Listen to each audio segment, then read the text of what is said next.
સાગબારા મુદ્દે હવે કોંગ્રેસના જે નેતા છે તે મેદાને આવ્યા છે અને તેમણે ખાતરી આપી કે જે પણ આદિવાસીની આ જે જમીન ખેડવાની વાત છે તેમાં જમીન તો ખેડવા દેવામાં આવશે જ, આ વાત તેમણે કરી.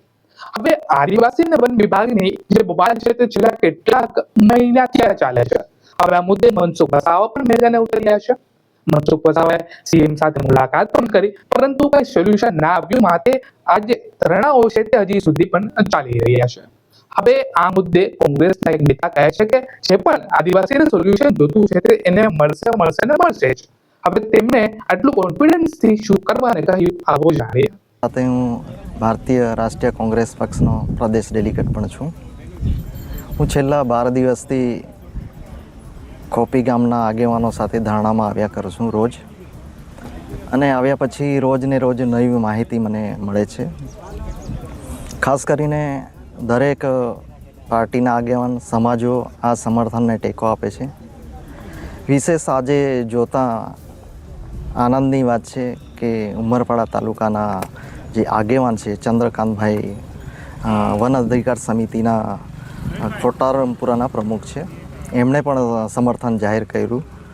એના સિવાય દેવીસિંહભાઈ કરીને છે સરપંચશ્રી, ડેપ્યુટી સરપંચ, એમને પણ સમર્થન કર્યું આજના ધરણા પ્રદર્શનમાં. ઉપસ્થિત બાલાજીભાઈ છે એ આગેવાન છે.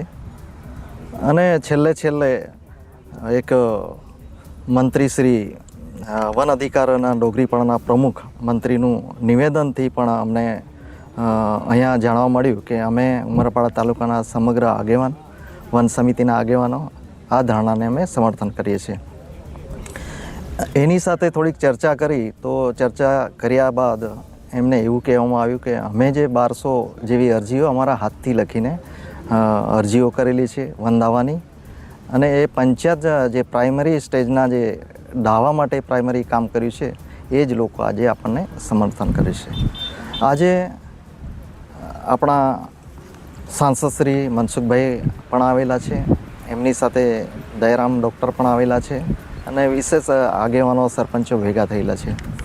12મા દિવસે ખેડૂતોનું માંગ છે કે બધા આગેવાનો આવ્યા છે, બધા આગેવાનોને બોલાવો અને એમની હાજરીમાં આગેવાનો અહીંયા બેસે ને અમને ખેડવાની પરમિશન આપે, એવા ખેડૂતોની માંગ ઉઠી છે.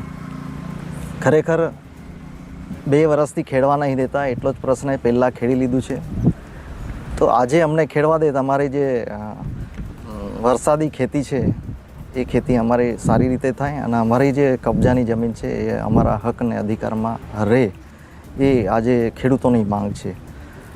આવનાર દિવસોમાં એ પણ ચર્ચા થઈ કે ઉમરપાડા તાલુકાના ગામમાં એક આદિવાસી સંમેલન રાખીએ, જે કંઈ દાવેદારો છે એમને બોલાવીએ, ત્યાં પણ સંમેલન આપીએ, જેથી કરીને ત્યાંના લોકોને પણ ખ્યાલ આવે કે આખો સમાજ આ જંગલ જમીન માટે સમર્થન કરે છે. અને ત્યાં જે આવેદનપત્ર આપવા ગયા એ લોકોને પણ ખબર પડે કે ખરેખર આદિવાસી સમાજ એક છે.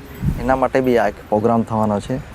અને આવનાર દિવસોની અંદર મને લાગે છે હજુ આ એક રાજકીય સ્વરૂપ બી પકડશે અને સમાજના આગેવાન પણ આવશે. અને આ જે ધરણા પ્રદર્શન ચાલે છે એ ખરેખર આખા દેશની અંદર, આજુબાજુ રાજ્યની અંદર જે લડતો ચાલી રહી છે એને પણ કામ આવશે. આ ખોપી ગામનું ધરણા પ્રદર્શન એ કંઈ એકલા ખોપી ગામનું નહીં, આખા સમાજ માટે એક આ ધરણા પ્રદર્શનનો પ્રોગ્રામ થયો છે એવું મારું માનવું છે. અમે સતત પ્રોગ્રામમાં આવતા રહીશું અને અમારે જે પણ અમારી જરૂર પડશે, અમારા આગેવાનો પણ અહીંયા આવવાના છે. વચ્ચે અમારા આખું કોંગ્રેસનું ડેલિગેશન પણ આવી ગયું, સમાજના રીતે ડેલિગેશનની ચર્ચા પણ થઈ અને હજુ પણ અમારા ડેલિગેશન આવવાની એવી ચર્ચા ચાલી રહી છે. તો મને લાગે છે આ જે જમીન ખેડે છે, જંગલની જમીન, એમાં ન્યાય મળશે અને મળશે એવી ખાતરી છે. ભલે ગમે એટલું અડચણરૂપ થાય, પણ મને એવું નહીં લાગતું કે આ જમીન ખેડવા નહીં દે. વન અધિકાર નિયમ હેઠળ અરજી કરેલી છે એટલે ચોક્કસપણે આ જમીન ખેડવા મળશે એવું મારું માનવું છે.